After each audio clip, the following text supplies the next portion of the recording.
새벽 1시 정희는 태수가 기도하는 소리를 들었습니다. 드디어 돌아왔구나, 정희야. 견딜 수 없는 호기심의 정희는 금지된 벽장문을 열었습니다. 그 안에는 자신의 사진이 수백 장, 벽을 가득 채우고 있었습니다.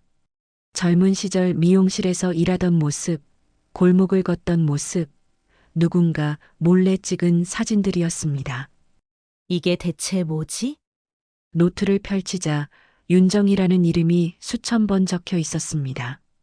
가발, 화장도구, 그리고 낡은 신문 스크랩. 1998년 화재로 아내 사망. 사망자 이름 윤정이. 태수의 죽은 아내도 같은 이름이었습니다. 정희는 온몸이 얼어붙었습니다. 나는 대체품이었던 거야? 벽장문을 닫으며 정희는 깨달았습니다. 이 결혼은 처음부터 거짓이었다는 것을요.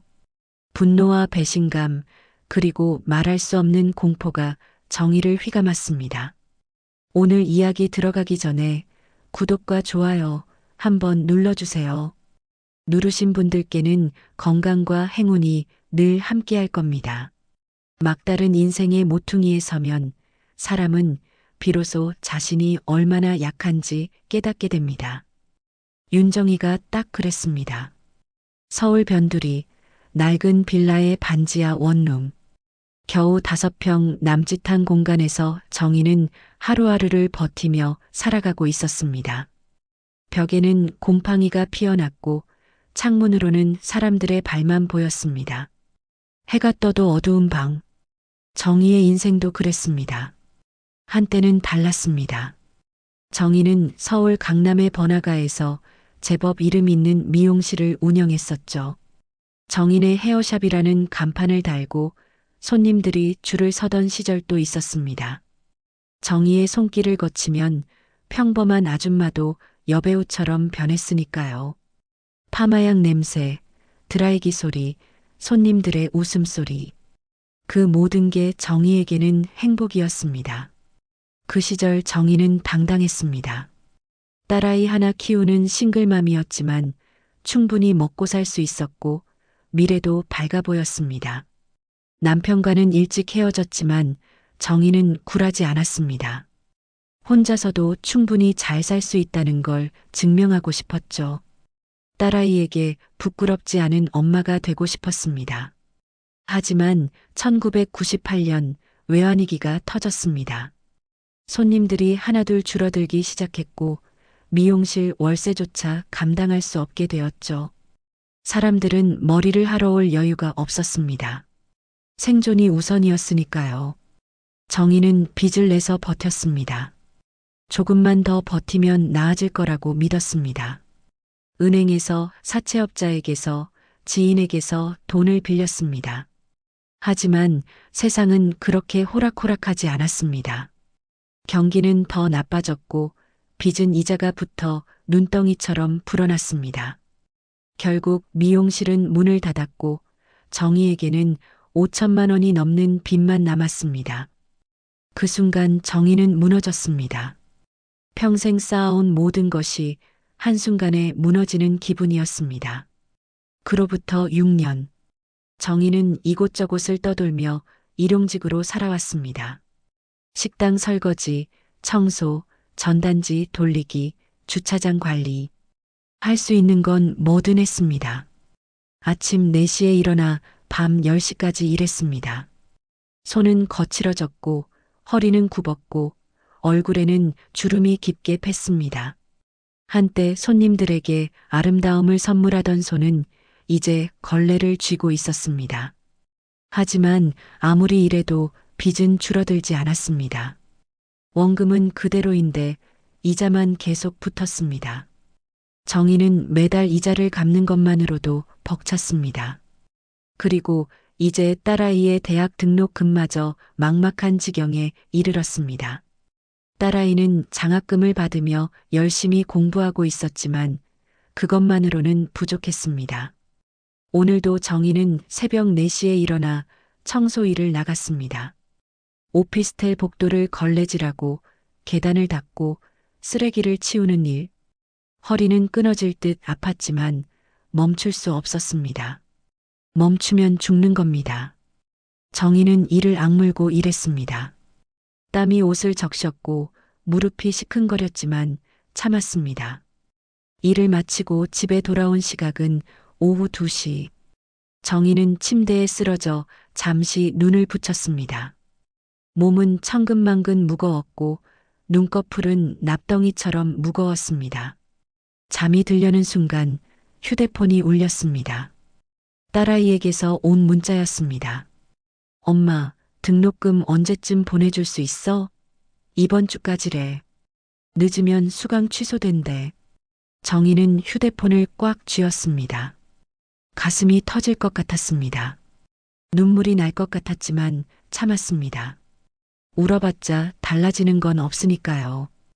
딸아이에게 미안하다는 말밖에 할 수 없는 자신이 한없이 비참했습니다.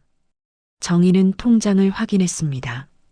잔액은 38만 원. 등록금은 200만 원이 필요했습니다. 도저히 불가능한 금액이었습니다. 정희는 머리를 싸맸습니다. 어디서 돈을 구하죠? 이미 빌릴 곳도 없었습니다. 친구들에게는 이미 여러 번 손을 벌렸고 더 이상 연락도 받지 않았습니다. 바로 그때였습니다. 낯선 번호로 전화가 걸려왔습니다. 정희는 처음엔 받지 않으려 했습니다. 빚쟁이들의 전화일지도 모른다는 생각에 손이 떨렸죠. 하지만 호기심 반, 체념 반으로 전화를 받았습니다. 여보세요. 해피투게더 결혼정보회사입니다. 정희는 어리둥절했습니다. 결혼정보회사라니요. 정희는 그런 곳에 가입한 적도 없었습니다. 죄송한데요. 잘못 거신 것 같습니다. 아닙니다. 윤정혜 씨 맞으시죠? 몇 년 전에 상담 한번 오셨던 분이십니다. 기억하시나요? 정희는 가물가물했습니다. 한 5년 전쯤 친구의 권유로 결혼정보회사에 들른 적이 있었던 것 같았습니다. 그때는 그저 호기심이었을 뿐 진지하게 생각한 적은 없었습니다. 그런데 지금 왜 전화를 하는 거죠? 아, 그게 그러니까 제가 지금 상황이 안 돼서요. 아니에요. 들어보세요. 정말 좋은 조건이에요. 시골에 사시는 59세 남성분인데요. 꽤 부유하시답니다. 큰 집에서 혼자 사시는데 윤정희 씨 사진을 보시고 한눈에 반하셨대요. 꼭 만나고 싶다고 하시더라고요. 정희는 코웃음을 쳤습니다. 54살의 빚쟁이 아줌마한테 한눈에 반하다니요. 말도 안 되는 소리였습니다. 이건 분명 사기입니다. 제가 뭐가 좋다고 그러세요? 그리고 저 지금 빚도 많고요. 처지가 말이 아니에요. 그런 거 괜찮다고 하시더라고요. 빚도 정리해 드릴 수 있다고 하셨어요. 일단 한 번만 만나보시면 어떨까요? 손해볼 거 하나도 없잖아요. 정희는 말문이 막혔습니다. 빚을 정리해 준다고요? 이건 사기가 틀림없다고 생각했습니다. 세상에 공짜는 없으니까요. 하지만 동시에 정희의 가슴속 깊은 곳에서 작은 희망이 솟아올랐습니다. 만약, 정말 만약에 이게 진짜라면요? 정말인가요? 빚을 정리해 준다는 게요? 네, 그렇답니다. 그분이 경제적으로 여유가 있으셔서요. 자세한 건 만나서 이야기해 보시면 좋을 것 같아요. 정희는 한참을 망설였습니다. 이성적으로는 사기라고 판단했지만 감정적으로는 붙잡고 싶었습니다. 지금의 정희에게는 다른 선택지가 없었습니다. 막다른 골목에 몰린 사람은 조금이라도 빛이 보이는 쪽으로 걸어갈 수밖에 없으니까요. 알겠습니다. 한번 만나보겠습니다. 전화를 끊고 나서 정희는 거울을 봤습니다. 거울 속의 자신은 초라했습니다. 흰머리가 성성하고 주름은 깊었고 눈빛은 생기를 잃었습니다. 누가 이런 자신을 원한다는 거죠? 정희는 자조적으로 웃었습니다. 정희는 한숨을 쉬었습니다. 이게 정말 인생의 마지막 기회일까요? 아니면 또 다른 절망의 시작일까요? 정희는 알 수 없었습니다. 하지만 지금은 선택할 여유가 없었습니다. 딸아이의 등록금, 쌓여가는 빚, 끝없는 고통. 이 모든 것에서 벗어날 수 있다면 정희는 무엇이든 할 각오가 되어 있었습니다. 정희는 창밖을 바라봤습니다. 사람들의 발이 지나갔습니다. 모두들 자신의 삶을 살아가고 있었습니다. 정희도 이제 새로운 삶을 살아야 할 때인지도 몰랐습니다. 사랑 따위는 기대하지 않았습니다. 그저 살아남기 위한 선택일 뿐이었습니다. 결혼이 아니라 생존의 문제였습니다. 며칠 후 정희는 시골로 향하는 버스에 몸을 실었습니다. 딸아이에게는 일주일쯤 지방에 일하러 간다고만 말했습니다. 진실을 말할 용기가 없었습니다. 결혼을 한다는 게 아니라 그저 만나보러 간다고 자신을 속였습니다. 버스는 굽이굽이 산길을 달렸습니다. 창밖으로 펼쳐지는 풍경은 서울과는 너무나 달랐습니다. 논밭, 산, 그리고 한적한 마을. 정희는 가슴이 답답해졌습니다. 이런 곳에서 살게 될지도 모른다는 생각에 숨이 막혔습니다. 하지만 돌아갈 수도 없었습니다. 뒤에는 빚더미가 있었으니까요. 버스에서 내리자 결혼정보회사 직원이 기다리고 있었습니다. 40대 중반쯤 되어 보이는 여자였습니다. 환하게 웃으며 정희를 맞이했습니다. 윤정혜 씨 맞으시죠? 저희가 전화드렸던 사람입니다. 이쪽으로 오세요. 차로 10분 정도 가야 해요. 정희는 묵묵히 따라갔습니다. 차는 좁은 시골길을 달렸습니다. 양쪽으로 논이 펼쳐져 있었고 가끔씩 낡은 집들이 보였습니다. 정희는 창밖을 바라보며 생각했습니다. 정말 이곳에서 살 수 있을까요? 10분쯤 지나자 차는 큰 저택 앞에 멈춰 섰습니다. 정희는 눈을 의심했습니다. 저택이라는 표현이 딱 맞았습니다. 기와지붕의 한옥이었는데 규모가 상당했습니다. 담장도 높고 정원도 넓었습니다. 이런 집이 시골에 있다니 믿기지 않았습니다. 여기에요. 들어가시죠. 정희는 긴장한 채로 대문을 들어섰습니다. 정원에는 소나무와 감나무가 심어져 있었고 연못에는 잉어가 헤엄치고 있었습니다. 마치 옛날 양반집 같은 분위기였습니다. 정희는 자신이 장소를 잘못 찾아온 게 아닌가 싶었습니다. 대문 앞에 한 남자가 서 있었습니다. 박태수? 59세라고 했던 그 사람이었습니다. 태수는 키가 크고 어깨가 넓었습니다. 얼굴은 그을렸지만 단정했고 눈빛은 깊었습니다. 정희보다 5살 위였지만 나이에 비해 건강해 보였습니다. 안녕하십니까? 박태수입니다. 태수의 목소리는 낮고 차분했습니다. 정희는 어색하게 인사를 받았습니다. 윤정희입니다. 태수는 정희를 물끄러미 바라봤습니다. 그 시선이 이상했습니다. 마치 정희를 오래전부터 알고 있었던 사람처럼 그리운 사람을 보는 듯한 눈빛이었습니다. 정희는 등골이 서늘해졌습니다. 들어오십시오. 차라도 한 잔 드시죠. 태수는 정희를 안채로 안내했습니다. 집안은 깔끔하게 정돈되어 있었습니다. 고가구들이 배치되어 있었고 벽에는 서예 작품들이 걸려 있었습니다. 정희는 주눅이 들었습니다. 이런 집에 자신 같은 사람이 어울릴까요? 태수는 차를 따라 주었습니다. 녹차였습니다. 은은한 향이 코를 자극했습니다. 정희는 조심스럽게 차를 마셨습니다. 둘 사이에 침묵이 흘렀습니다. 정희는 무슨 말을 해야 할지 몰랐습니다. 태수가 먼저 입을 열었습니다. 서울에서 미용실을 하셨다고 들었습니다. 정희는 고개를 끄덕였습니다. 네, 한때 그랬습니다. 지금은 문을 닫았지만요. 감나무 있는 골목에 있던 미용실 아니었습니까? 정희는 깜짝 놀랐습니다. 어떻게 그렇게 정확히 알고 있는 거죠? 정희의 미용실은 작은 골목에 있었고 정말로 미용실 앞에 오래된 감나무가 한 그루 서 있었습니다. 가을이면 감이 주렁주렁 열렸던 나무였습니다. 그걸 어떻게 아십니까? 태수는 잠시 망설이다 대답했습니다. 예전에 한번 스쳐본 적이 있어서요. 오래전 일이지만요. 정희는 태수의 얼굴을 자세히 들여다봤습니다. 기억이 나지 않았습니다.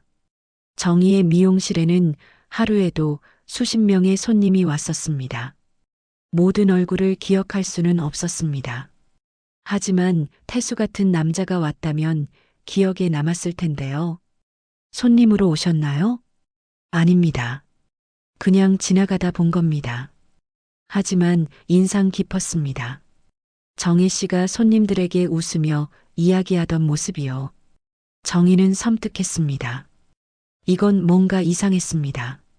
그냥 지나가다 봤다고 하기에는 너무 자세히 알고 있었습니다.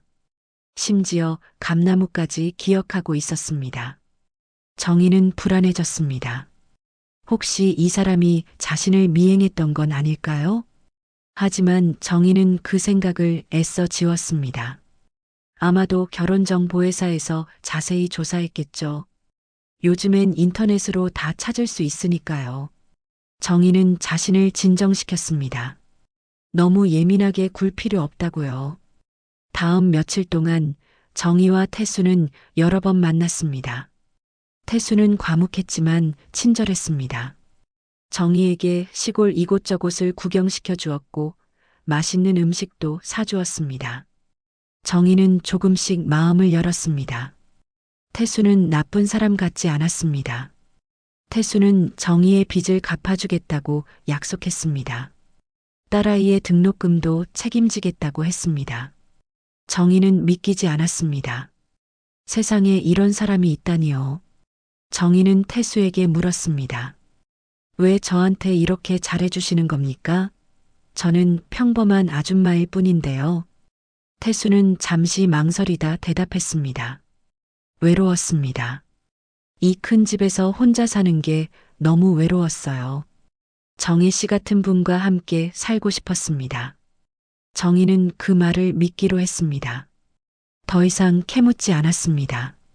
어차피 정희에게는 선택지가 없었으니까요.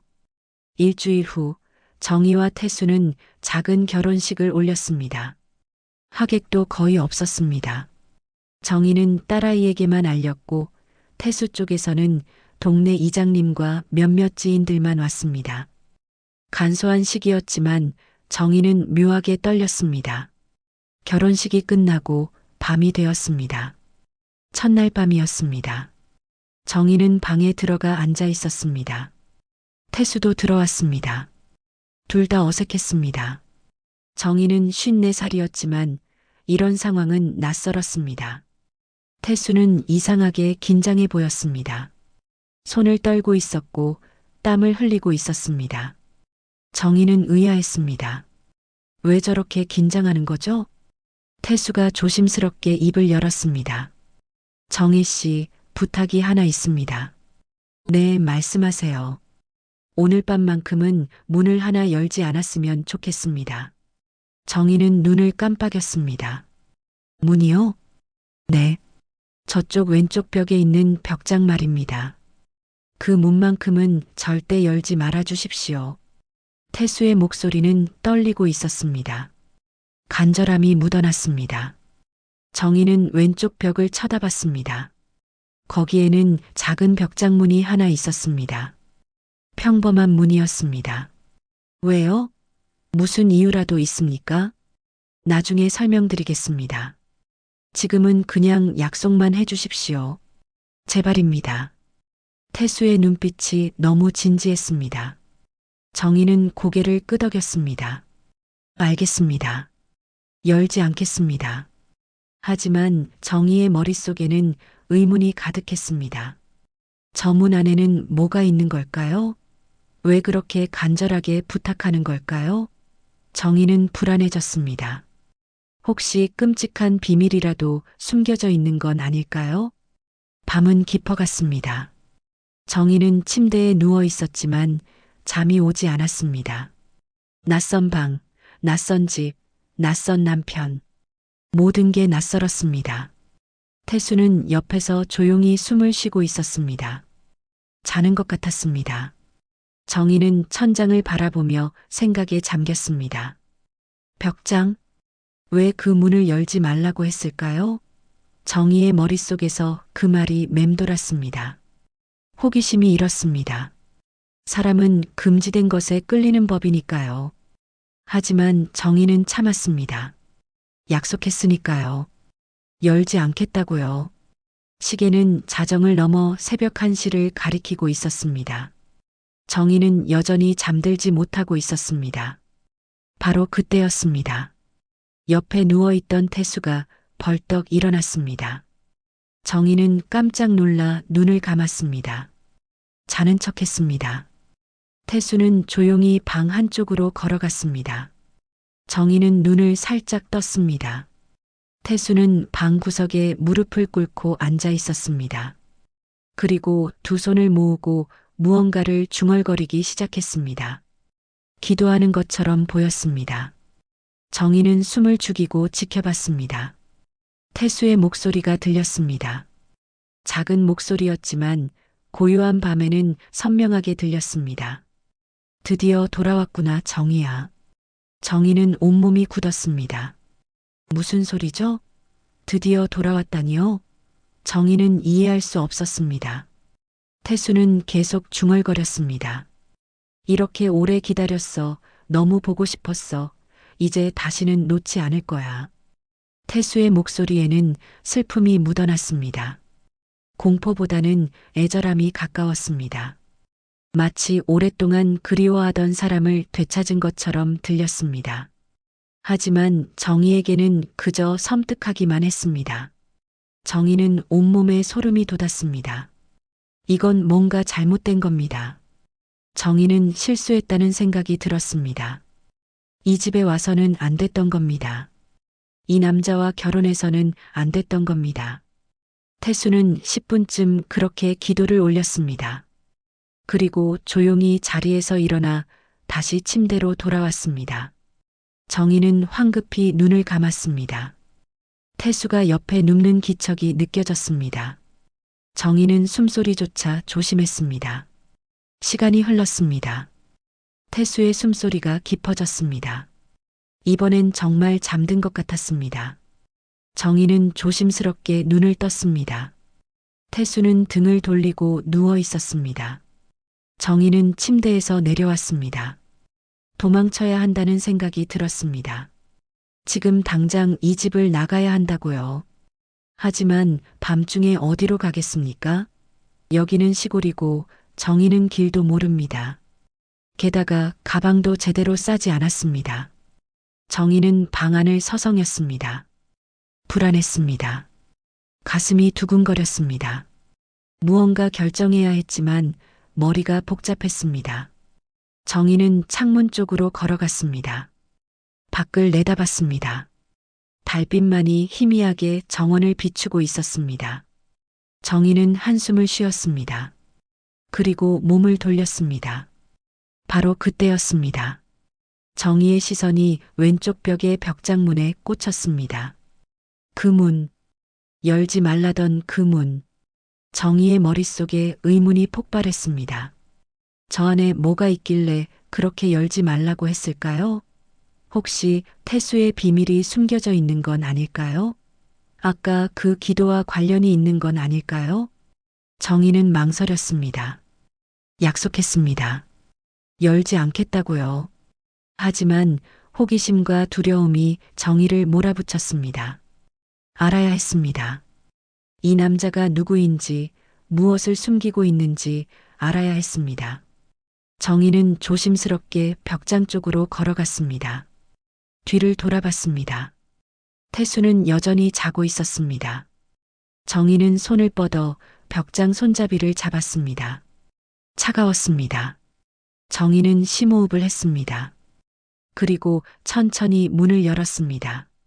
삐걱. 작은 소리가 났습니다. 정희는 멈췄습니다. 태수를 쳐다봤습니다. 다행히 깨지 않았습니다. 정희는 다시 문을 열었습니다. 벽장문이 활짝 열렸습니다. 정희는 숨이 멎었습니다. 벽장 안에는 사진이 가득했습니다. 벽에 빼곡히 붙어 있는 사진들, 수백 장은 되어 보였습니다. 모두 한 여자의 사진이었습니다. 젊은 여자, 20대에서 30대 정도로 보이는 여자. 정희는 가까이 다가가 사진들을 들여다봤습니다. 그리고 충격에 휩싸였습니다. 그 여자는 정희였습니다. 아니, 정확히는 젊은 시절의 정희였습니다. 어떻게 이런 사진들이 여기 있는 거죠? 정희는 이해할 수 없었습니다. 사진 속의 정희는 미용실에서 일하는 모습이었습니다. 손님에게 파마를 해주는 모습, 머리를 자르는 모습, 웃으며 이야기하는 모습, 심지어 미용실 앞 골목을 걷는 모습도 있었습니다. 누가 찍은 거죠? 정희는 전혀 몰랐습니다. 누군가 자신을 몰래 촬영했다는 뜻입니다. 정희는 소름이 돋았습니다. 이건 스토킹입니다. 명백한 범죄 행위였습니다. 정희는 벽장 안을 더 살폈습니다. 선반 위에는 물건들이 놓여 있었습니다. 가발. 정희와 비슷한 스타일의 짧은 가발이었습니다. 헤어빗, 화장 도구들. 정희가 사용하던 것과 똑같은 브랜드의 립스틱도 있었습니다. 그리고 노트 한 권이 있었습니다. 정희는 떨리는 손으로 노트를 집어들었습니다. 펼쳐봤습니다. 노트에는 글씨가 빼곡히 적혀 있었습니다. 모두 같은 이름이었습니다. 윤정희, 윤정희, 윤정희, 윤정희. 수백 번, 아니 수천 번 적혀 있었습니다. 한 페이지를 가득 채운 이름들. 다음 페이지도 그 다음 페이지도 마찬가지였습니다. 정희의 이름이 끝없이 반복되어 있었습니다. 정희는 노트를 떨어뜨렸습니다. 다리에 힘이 풀렸습니다. 주저앉았습니다. 머릿속이 하얗게 변했습니다. 이게 대체 무슨 일이죠? 정희는 뒤를 돌아봤습니다. 태수는 여전히 자고 있었습니다. 아니, 자는 척하고 있는 건 아닐까요? 정희는 알 수 없었습니다. 공포가 엄습했습니다. 정희는 다시 벽장을 봤습니다. 맨 아래 선반에 무언가가 더 있었습니다. 낡은 신문 스크랩이었습니다. 정희는 그것을 집어들었습니다. 기사를 읽었습니다. 1998년 화재 사고. 한 가정집에서 불이 나 아내와 아들이 사망했다는 내용이었습니다. 남편만 홀로 살아남았다고 했습니다. 사진이 실려 있었습니다. 남편의 얼굴. 젊었지만 확실히 박태수였습니다. 정희는 계속 읽었습니다. 사망한 아내의 이름이 나왔습니다. 정희는 숨이 멎었습니다. 사망자 박정희 당시 34세. 정희는 온몸이 얼어붙었습니다. 태수의 아내 이름도 윤정희였던 겁니다. 그리고 불에 타 죽었던 겁니다. 20여 년 전에요. 정희는 벽장문을 닫았습니다. 조용히, 천천히. 그리고 침대로 돌아왔습니다. 누웠습니다. 하지만 잠들 수 없었습니다. 머릿속이 복잡했습니다. 태수는 죽은 아내를 그리워하고 있었던 겁니다. 그리고 같은 이름의 정희를 찾아냈던 겁니다. 우연이 아니었습니다. 계획된 일이었습니다. 정희는 자신이 대체품이라는 걸 깨달았습니다. 태수에게 정희는 죽은 아내의 대리품일 뿐이었습니다. 정희는 눈물이 났습니다. 억울했습니다. 분했습니다. 하지만 동시에 두려웠습니다. 이제 어떻게 해야 하죠? 도망쳐야 할까요? 아니면 모른 척 해야 할까요? 정희는 알 수 없었습니다. 다만 한 가지는 확실했습니다. 이 결혼은 실수였다는 것. 아침이 밝았습니다. 정희는 한숨도 자지 못했습니다. 밤새 천장만 바라보다 날이 샌 겁니다. 태수는 평소처럼 일어나 아침 식사를 준비했습니다. 마치 아무 일도 없었다는 듯이요. 하지만 정희는 달랐습니다. 어젯밤 본 것들이 머릿속에서 떠나지 않았습니다. 밥상을 마주한 정희는 숟가락을 들 수 없었습니다. 손이 떨렸습니다. 태수를 쳐다봤습니다. 태수는 조용히 밥을 먹고 있었습니다. 평온한 얼굴이었습니다. 정희는 참을 수 없었습니다. 더 이상 모른 척할 수 없었습니다. 어젯밤에 문 열었어요. 정희의 목소리는 떨렸습니다. 태수의 숟가락이 멈췄습니다. 고개를 들어 정희를 봤습니다. 표정이 굳어졌습니다. 뭐라고 했어요? 벽장문 말입니다. 열지 말라던 그 문 열어봤어요. 태수의 얼굴이 창백해졌습니다. 숟가락을 내려놓았습니다. 입술이 파르르 떨렸습니다. 안에 다 봤어요. 사진들, 가발, 그 노트까지 전부 다요. 정희의 목소리는 점점 커졌습니다. 분노가 치밀어 올랐습니다. 당신 나를 미행했어요? 이건 스토커예요. 범죄라고요. 정희는 소리쳤습니다. 참았던 감정이 폭발했습니다. 공포와 분노와 배신감이 뒤섞여 터져나왔습니다. 태수는 고개를 떨구었습니다. 한참 동안 아무 말도 하지 않았습니다. 정희는 가슴이 답답했습니다. 대답해야 하지 않습니까?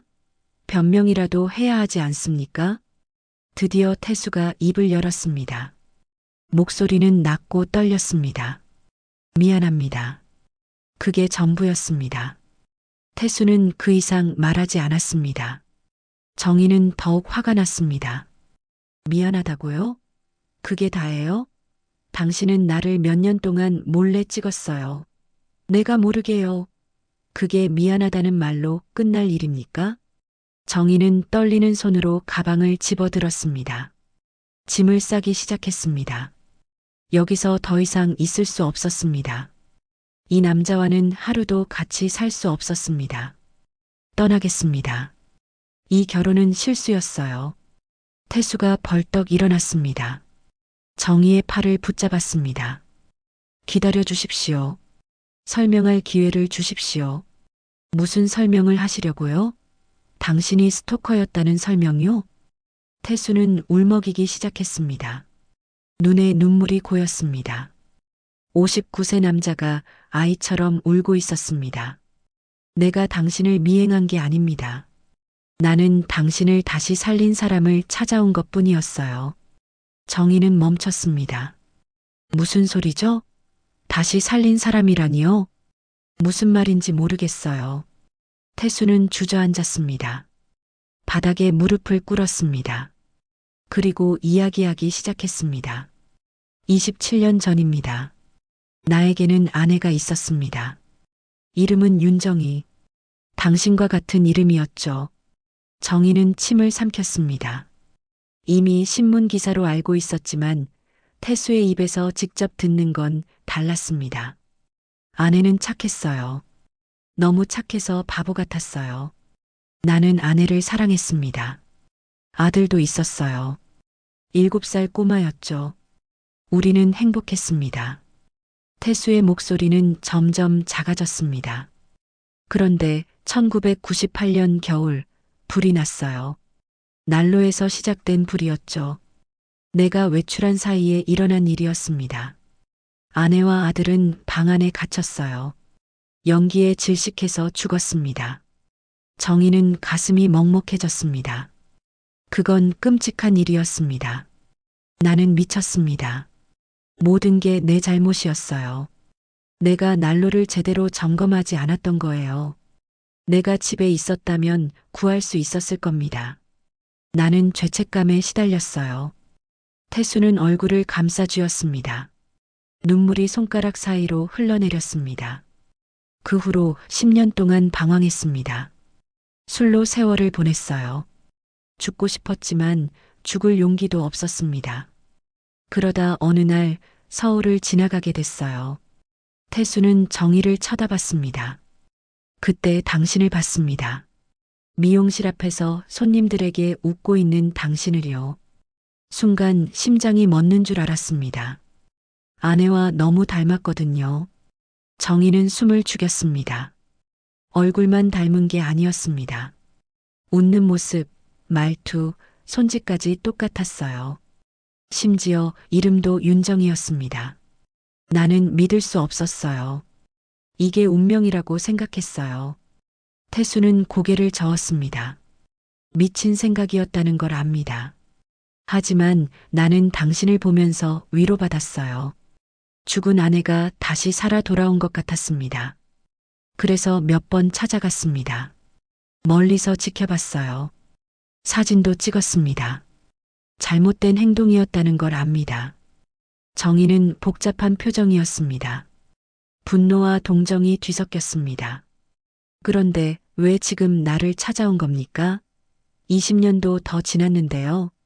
태수는 대답했습니다. 최근에 우연히 당신 소식을 들었습니다. 결혼정보회사에 등록되어 있다는 걸 알았어요.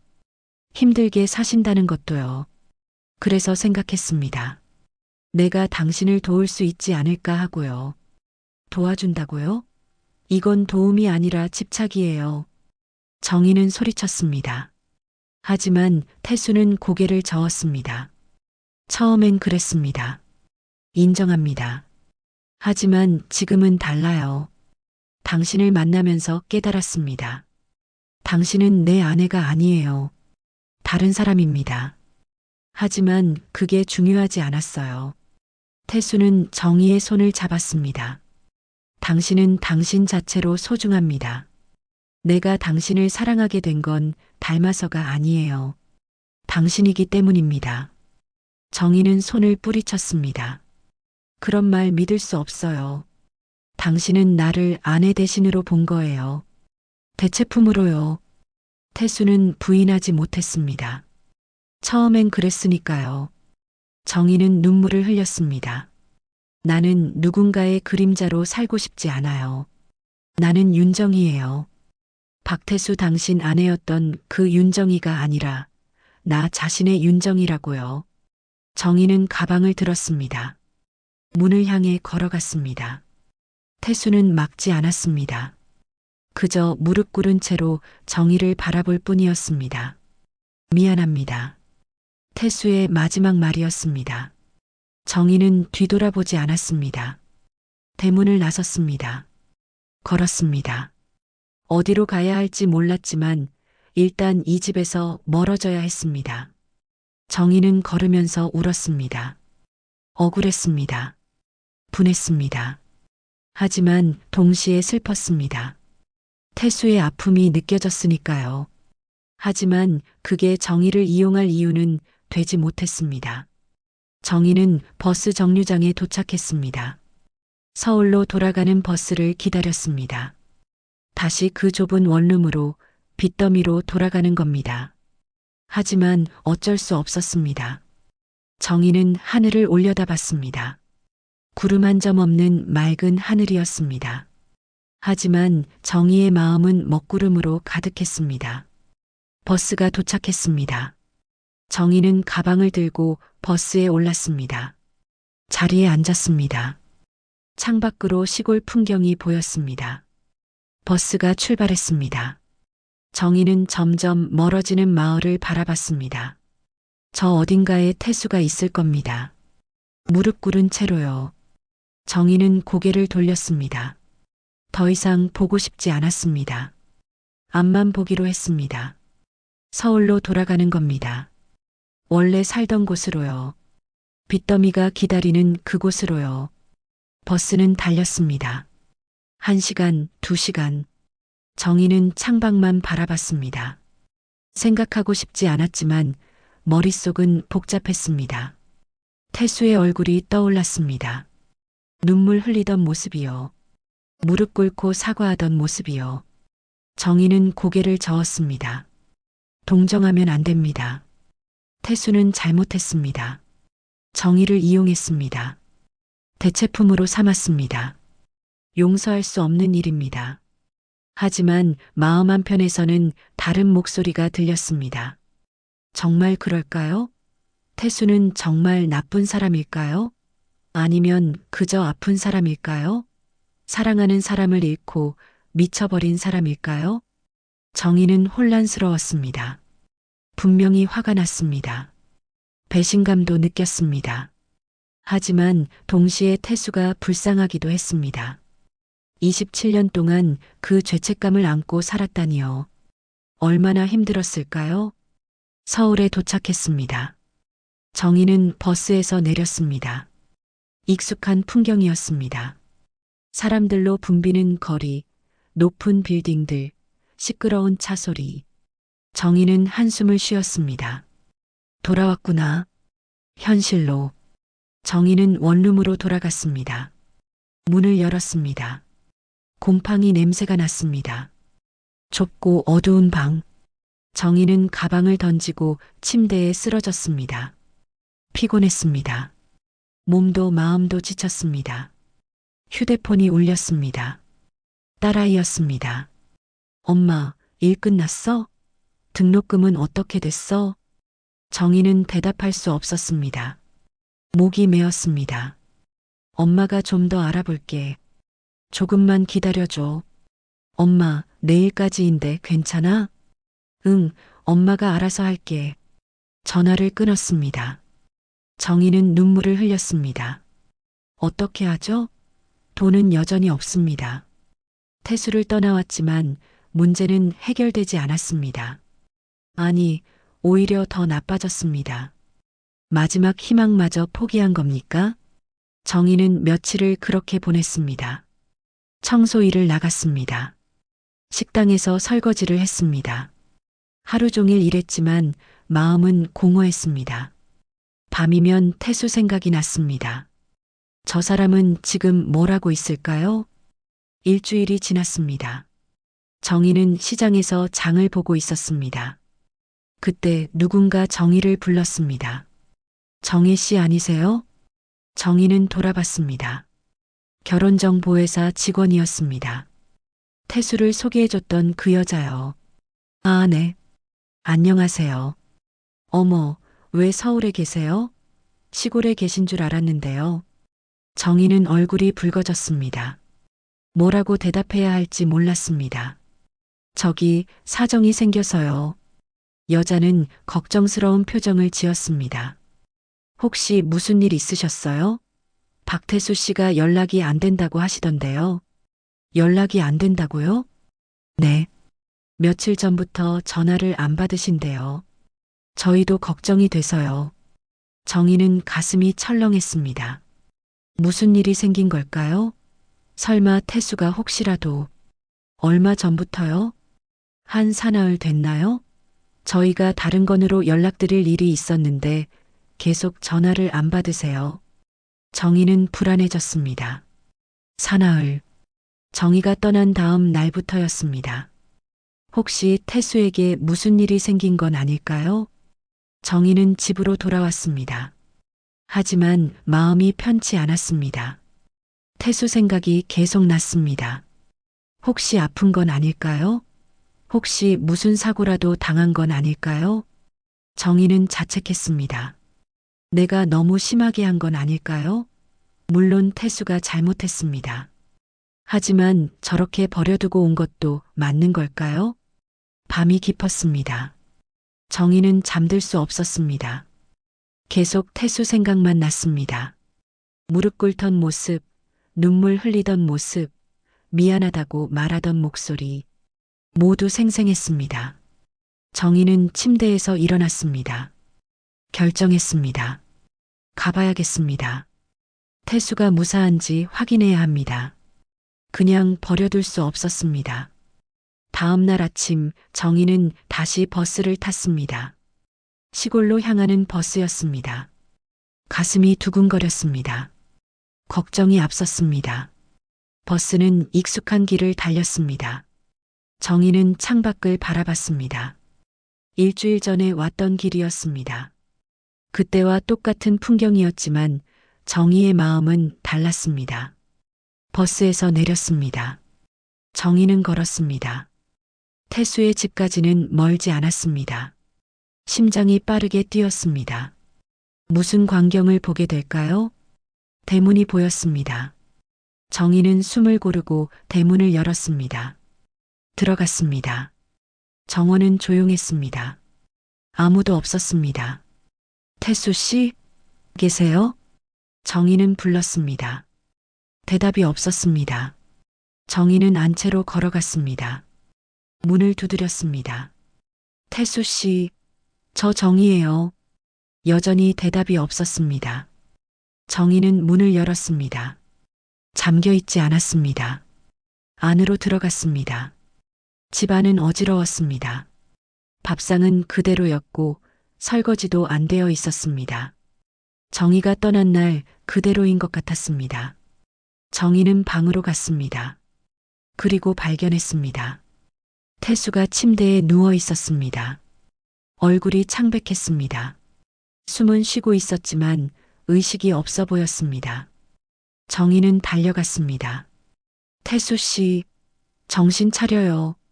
정희는 태수를 흔들었습니다. 태수의 눈이 조금 떠졌습니다. 초점이 없었습니다. 입술이 움직였습니다. 정희야, 미안해. 그리고 다시 의식을 잃었습니다. 정희는 황급히 휴대폰을 꺼냈습니다. 119에 전화했습니다. 여보세요. 사람이 쓰러졌어요.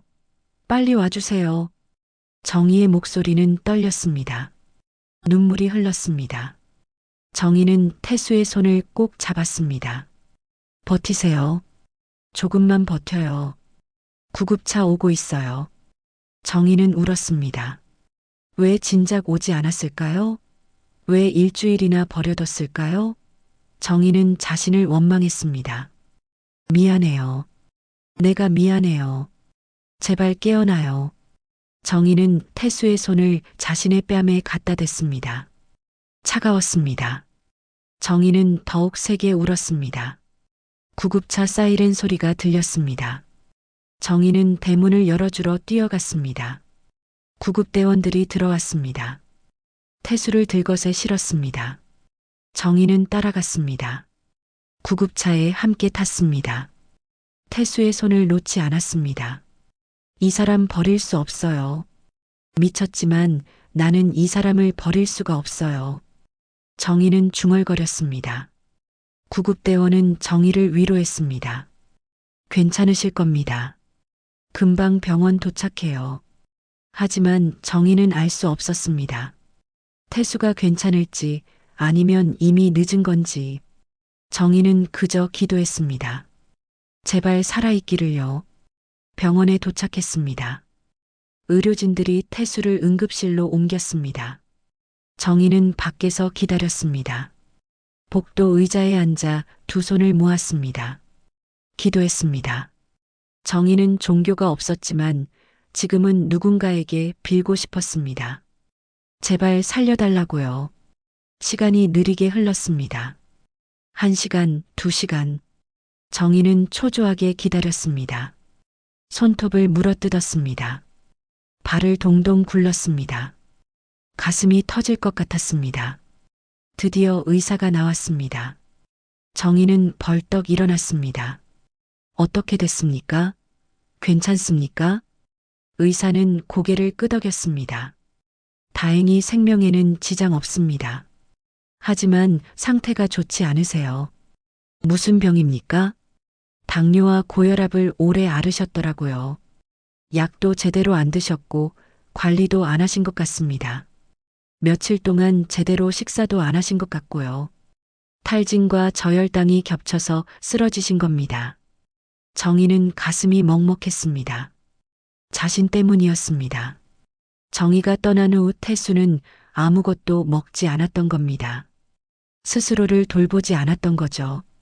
지금은 어떻습니까? 일단 안정시켰습니다. 입원 치료가 필요합니다. 최소 일주일은 병원에 계셔야 해요. 면회할 수 있습니까? 네, 병실로 옮겨드릴 겁니다. 조금 이따 가보세요. 의사는 돌아갔습니다. 정희는 다시 의자에 앉았습니다. 안도의 한숨을 쉬었습니다. 살았다. 다행이다. 정희는 눈물을 닦았습니다. 1시간 후 정희는 병실로 갔습니다. 태수는 침대에 누워 있었습니다. 링거를 맞고 있었습니다. 얼굴은 여전히 창백했지만 숨은 고르게 쉬고 있었습니다. 정희는 침대 옆 의자에 앉았습니다. 태수의 손을 잡았습니다. 따뜻했습니다. 살아있다는 증거였습니다. 미안해요. 내가 미안해요. 정희는 속삭였습니다. 태수는 잠들어 있었습니다. 대답이 없었습니다. 정희는 그저 손을 잡고 있었습니다. 밤이 되었습니다. 정희는 태수 곁을 지켰습니다. 간호사가 보호자용 간이 침대를 가져다 줬습니다. 하지만 정희는 누울 수 없었습니다. 태수를 지켜봐야 했습니다. 새벽이 되었습니다. 태수의 손가락이 움직였습니다. 눈이 천천히 떠졌습니다. 정희는 몸을 일으켰습니다. 태수 씨, 깨어나셨어요? 태수는 정희를 봤습니다.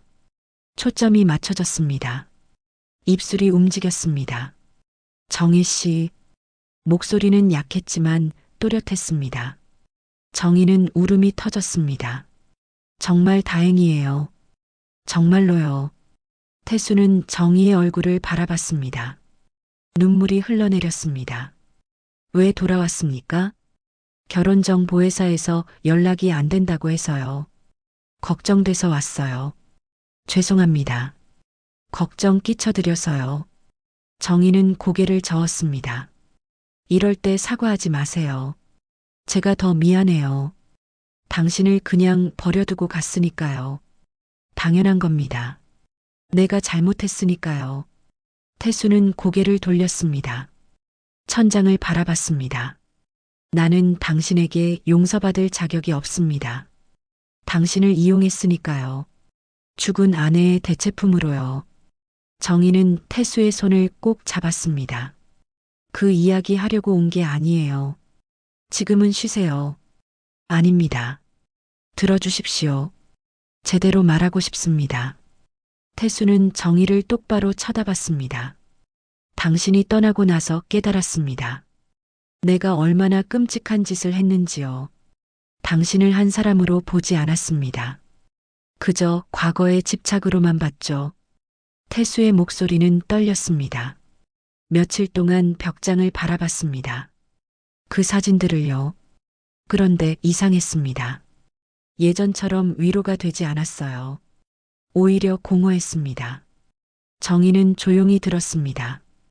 왜 그런지 알겠더군요. 나는 이미 당신을 사랑하고 있었던 겁니다.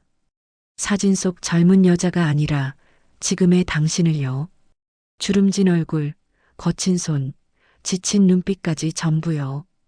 태수는 눈물을 흘렸습니다. 당신이 내 앞에서 밥을 먹을 때, 조심스럽게 차를 마실 때, 창밖을 바라보며 한숨 쉴 때, 그 모든 순간이 소중했습니다. 닮았기 때문이 아니라 당신이기 때문이었어요. 정희는 가슴이 뭉클했습니다. 나는 사진을 모두 태웠습니다. 벽장도 비웠어요. 이제 과거에 매달리고 싶지 않습니다. 정말입니까? 네. 당신을 만나면서 배웠습니다. 사랑은 과거를 붙잡는 게 아니라 현재를 소중히 하는 거라는 거요. 정희는 눈물을 닦았습니다. 태수의 말이 진심처럼 들렸습니다. 하지만 아직 확신할 수 없었습니다. 그래도 당신이 나를 온전히 사랑할 수 있을까요? 죽은 아내의 그림자 없이요? 태수는 고개를 끄덕였습니다. 할 수 있습니다. 아니, 이미 하고 있습니다. 당신이 떠났을 때 깨달았어요. 내가 잃고 싶지 않은 건 과거의 기억이 아니라 지금 여기 있는 당신이라는 거요. 정희는 말없이 태수를 바라봤습니다. 태수의 눈은 맑았습니다. 거짓이 없어 보였습니다. 며칠이 지났습니다. 정희는 병원에서 태수를 간병했습니다. 죽을 끓여다 먹였고 약을 챙겨줬고 밤을 지켰습니다. 태수는 서서히 회복했습니다. 얼굴에 혈색이 돌았고 말도 많아졌습니다. 어느 날 저녁 정희는 태수의 침대 옆 탁자를 정리하다가 무언가를 발견했습니다. 작은 사진 한 장이었습니다. 뒤집혀 있었습니다. 정희는 사진을 집어들어 뒤집었습니다. 그 사진은 정희였습니다. 하지만 젊은 시절의 정의가 아니었습니다. 며칠 전 태수와 함께 시골길을 산책하던 날 찍은 사진이었습니다. 54살의 정의. 흰머리가 섞이고 주름진 얼굴의 정의. 하지만 사진 속 정의는 웃고 있었습니다. 사진 뒤에는 글씨가 적혀 있었습니다. 태수의 필체였습니다. 이젠 현실의 당신을 사랑합니다. 정의는 가슴이 뜨거워졌습니다. 눈물이 흘렀습니다. 이건 진심이었습니다. 태수는 정말로 변한 겁니다. 과거를 놓아준 겁니다. 정의는 사진을 가슴에 안았습니다. 그리고 잠든 태수를 바라봤습니다. 태수의 얼굴은 평온했습니다. 정의는 속삭였습니다. 나도 당신을 사랑하게 될 것 같아요. 정의는 자신의 감정을 인정했습니다. 처음엔 생존을 위한 선택이었습니다. 하지만 이제는 달랐습니다. 태수의 외로움이 보였고 아픔이 느껴졌고 변화가 믿어졌습니다. 정의는 태수의 손을 잡았습니다. 이 사람과 함께 살 수 있을 것 같았습니다. 완벽하지 않아도 괜찮았습니다. 서로의 상처를 안고 가는 거였습니다. 창밖으로 해가 지고 있었습니다. 석양빛이 병실을 물들였습니다. 정의는 창밖을 바라봤습니다. 저 너머에 새로운 삶이 기다리고 있을 것 같았습니다. 두렵지만 기대되었습니다. 정의는 미소 지었습니다. 오랜만에 짓는 진심 어린 미소였습니다. 태수가 눈을 떴습니다. 정의의 미소를 봤습니다. 태수도 웃었습니다. 둘은 아무 말 없이 서로를 바라봤습니다. 말이 필요 없었습니다. 이미 마음이 통하고 있었으니까요.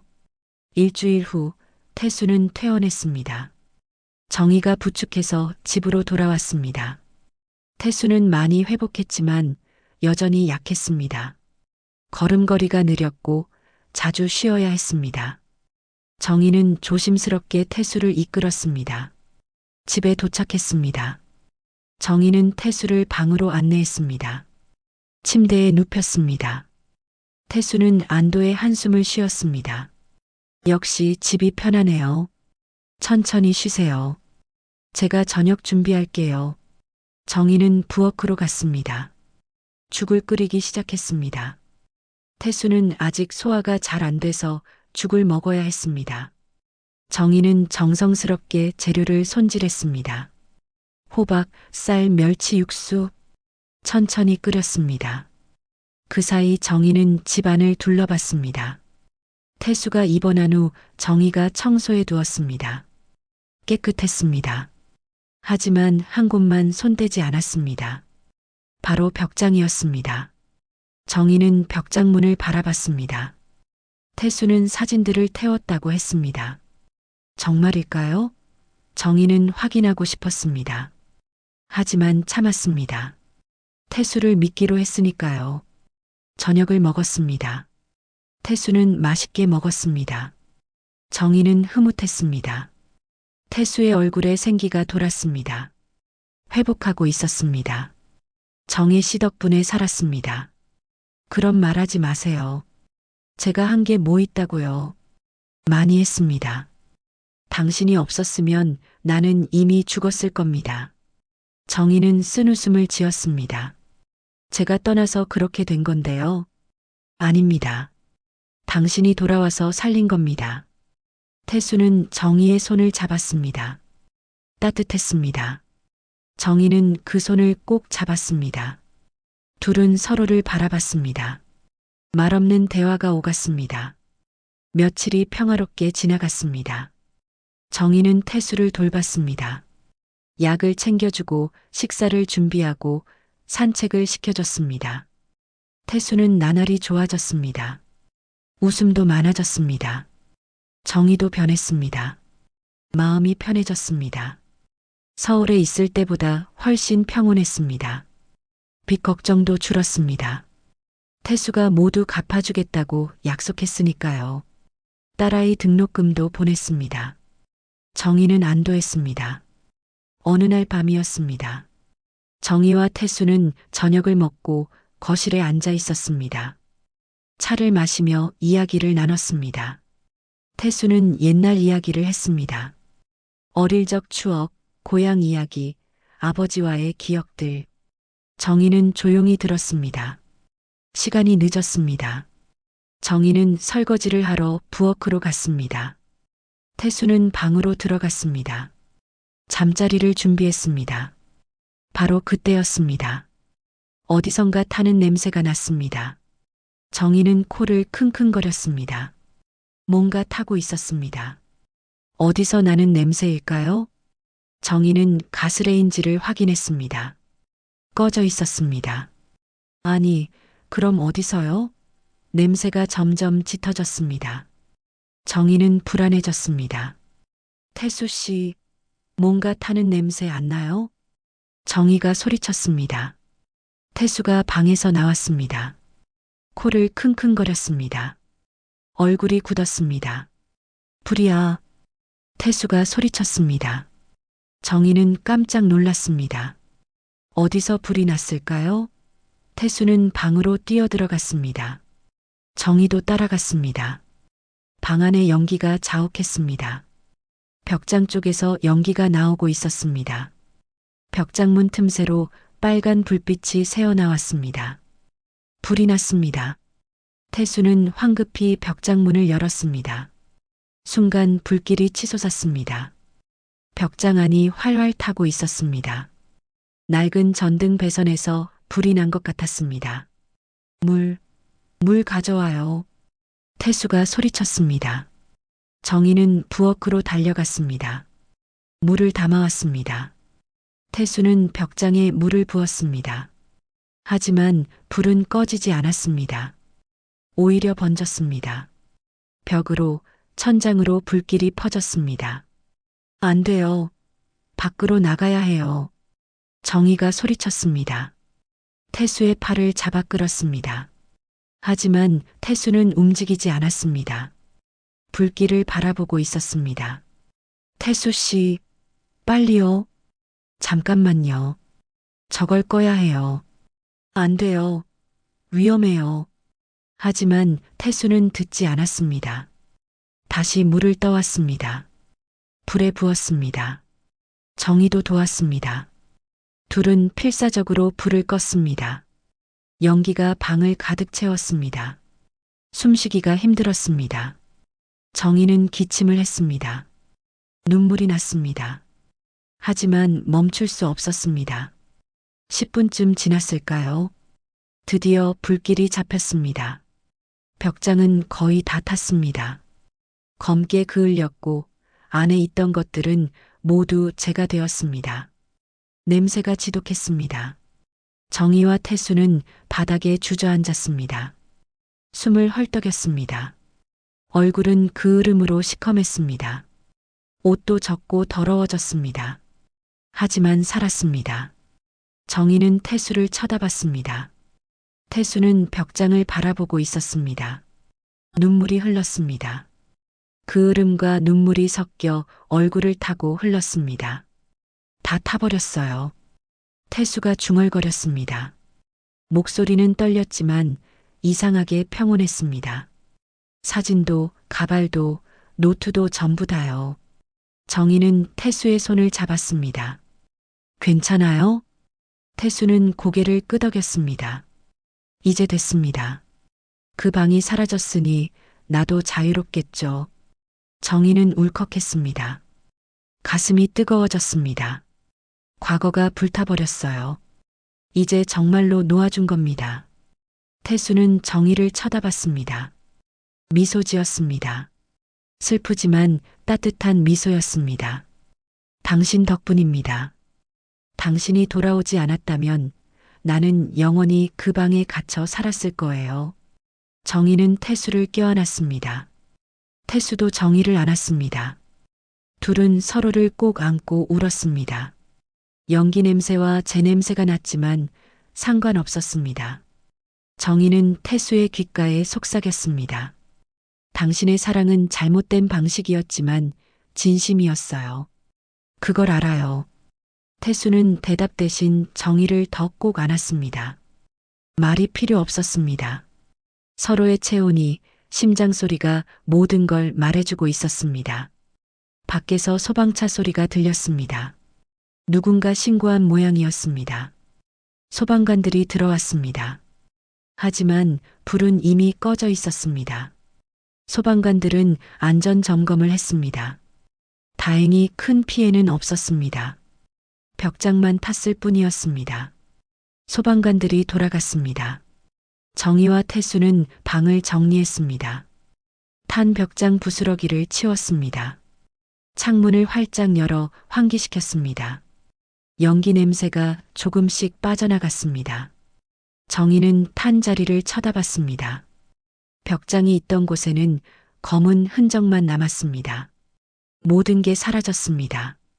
과거도, 집착도, 아픔도 모두 불에 타버렸습니다. 태수가 정희 옆에 섰습니다. 같이 그 자리를 바라봤습니다. 새로 시작하는 거예요. 정희가 말했습니다. 태수는 고개를 끄덕였습니다. 네, 새로 시작하는 겁니다. 당신과 함께요. 둘은 손을 맞잡았습니다. 밤하늘에 별이 빛나고 있었습니다. 창밖으로 보이는 별들은 아름다웠습니다. 정희와 태수는 별을 바라보며 서 있었습니다. 과거는 불타버렸고 미래가 기다리고 있었습니다. 몇 달이 흘렀습니다. 계절이 바뀌어 가을이 왔습니다. 마당의 감나무에 주황빛 감들이 주렁주렁 열렸습니다. 정희는 그 감나무를 바라보며 미소 지었습니다. 참 아름답다고 생각했습니다. 태수는 완전히 건강을 되찾았습니다. 매일 아침 산책을 했고, 약도 꼬박꼬박 먹었고, 식사도 규칙적으로 했습니다. 정희가 옆에서 챙겨줬기 때문입니다. 태수의 얼굴에는 생기가 돌았고, 웃음도 많아졌습니다. 정희도 변했습니다. 서울에서의 쪼들리던 삶은 이제 기억 저편으로 사라졌습니다. 빚은 모두 갚았고, 딸아이는 장학금을 받으며 열심히 공부하고 있었습니다. 정희는 이제 여유를 찾았습니다. 아침이면 정원을 가꾸고 오후엔 태수와 차를 마시고 저녁이면 함께 산책을 했습니다. 불이 난 방은 새로 단장했습니다. 벽지를 바르고 바닥을 새로 깔았습니다. 벽장이 있던 자리에는 새 책장을 세웠습니다. 정희와 태수가 함께 고른 책장이었습니다. 소나무로 만든 튼튼한 책장이었죠. 거기엔 책들이 가지런히 꽂혀 있었습니다. 시집, 소설, 요리책, 정원 가꾸기 책. 정희가 좋아하는 책들이었습니다. 어느 날 오후 정희는 방 청소를 하고 있었습니다. 서랍장을 정리하다가 오래된 편지 한 통을 발견했습니다. 봉투는 누렇게 바랬고 구겨져 있었습니다. 정희는 편지를 꺼내 펼쳤습니다. 태수의 필체였습니다. 언제 쓴 편지일까요? 정희는 읽기 시작했습니다. 정희에게, 만약 당신이 이 편지를 읽는다면 나는 이미 당신을 떠나보낸 후일 겁니다. 아니면 당신이 나를 떠난 후일지도 모르겠습니다. 정희는 가슴이 철렁했습니다. 이 편지는 언제 쓴 걸까요? 당신을 처음 봤을 때 나는 과거에 사로잡혀 있었습니다. 죽은 아내의 환영을 쫓고 있었죠. 당신은 내 과거의 그림자를 비춰준 빛이었습니다. 하지만 당신을 알아가면서 깨달았습니다. 당신은 그림자가 아니라 실체라는 것을요. 정희는 눈물이 났습니다. 계속 읽었습니다. 다시는 그 벽장을 열지 마십시오. 그건 내 미련이니까요. 과거에 갇힌 나의 아픔이니까요. 당신은 그걸 볼 필요가 없습니다.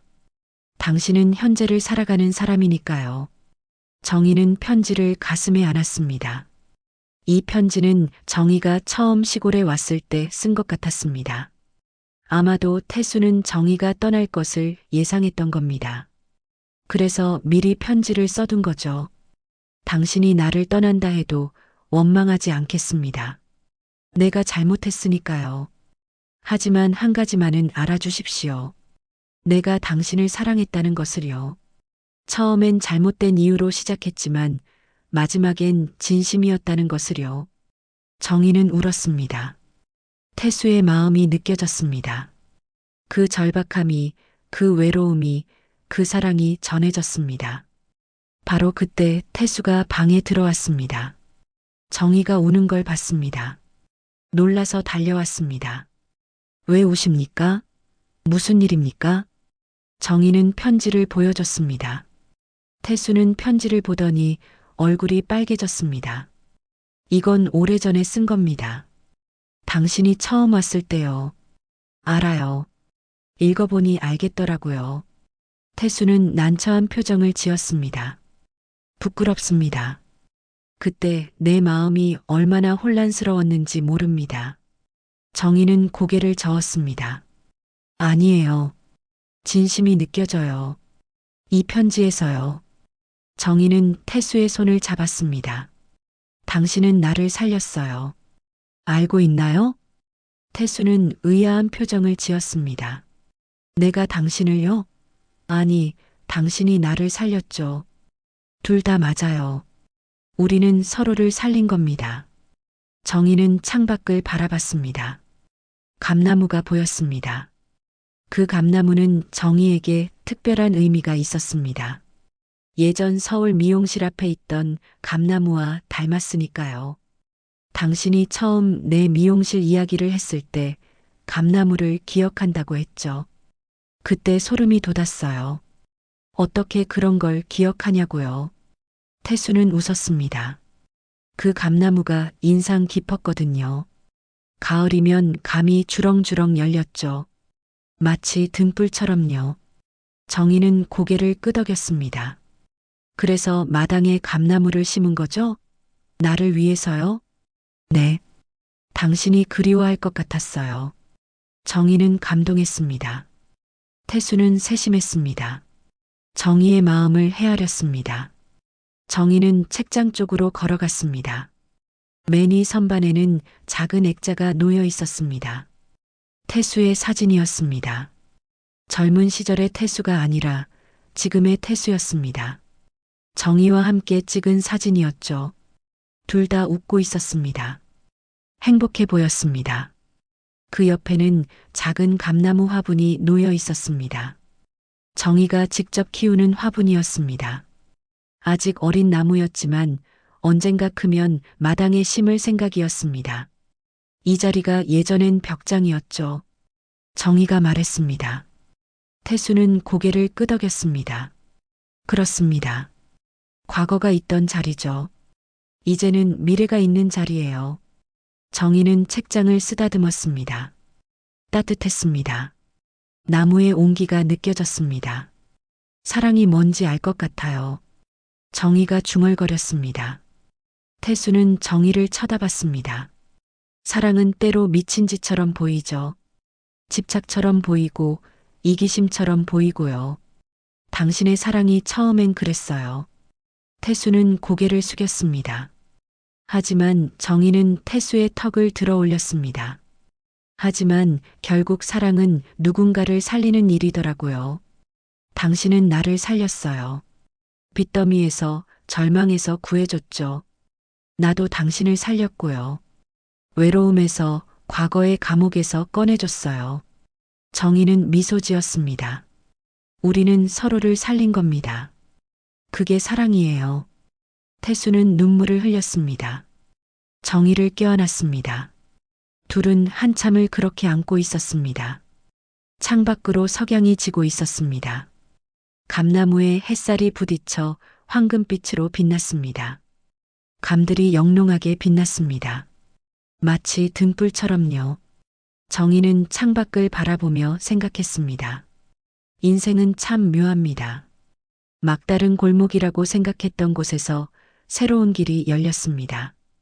절망이라고 생각했던 순간에 희망을 발견했습니다.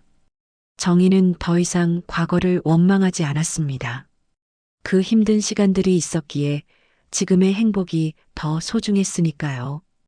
태수도 마찬가지였습니다. 과거의 아픔이 있었기에 지금의 사랑이 더 깊었습니다.